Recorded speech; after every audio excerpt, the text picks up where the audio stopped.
बिल्कुल शराबबंदी को हटाया जाना चाहिए। शराबबंदी का कोई तुक नहीं है और इसके 4 वजह भी मैंने बताया है क्यों हटाया जाना चाहिए। पहला, दुनिया में कोई ऐसा प्रमाण नहीं है कि शराबबंदी के जरिए किसी समाज का, राज्य का, देश का भला हुआ हो, आर्थिक या सामाजिक। इतने बड़े बड़े देश हैं, इतने बड़े राज्य हैं, इतने विद्वान समझदार लोग हैं। अगर शराबबंदी के जरिए ही सामाजिक आर्थिक उत्थान संभव था तो दुनिया में बहुत लोगों ने यह प्रयास किया होता। ऐसा कोई प्रमाण दुनिया में है नहीं। दूसरा, कुछ लोग ये बताते हैं कि ये गांधी जी के विचार से प्रेरित है, इसलिए शराबबंदी लागू किया गया है। कम से कम नीतीश कुमार या उनके चाटुकार नेताओं, अफसरों का ये दावा है। इस बात को भी लेकर मैं पहले दिन से कह रहा हूं कि जो भी गांधी को पढ़ने समझने का दावा करता है, उनको ये खुली चुनौती है कि मुझे गांधी जी का वो वाक्य लिखा हुआ या बोला हुआ दिखा दें जहां गांधी जी ने ये कहा है कि शराबबंदी करने के लिए कानून बनाया जाए। गांधी जी ने शराबबंदी की बात नहीं कही है। उन्होंने शराबबंदी को सामाजिक प्रयास के तौर पर बताया है कि शराब पीना बुरी बात है, शराब न पिए लोग, इसके लिए सामाजिक स्तर पर प्रयास होना चाहिए। उन्होंने ये नहीं कहा कि देश में कानून बनाकर शराब पीने वाले को जेल में डाल दिया जाए, इस काम को अवैध घोषित कर दिया जाए।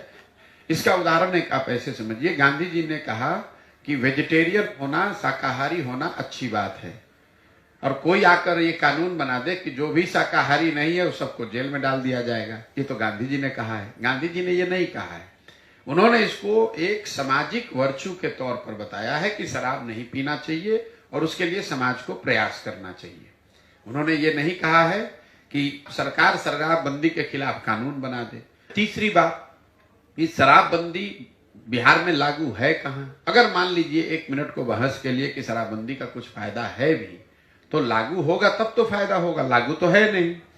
शराबबंदी के नाम पर बिहार में शराब की दुकानें बंद हो गई और होम डिलीवरी चालू हो गया।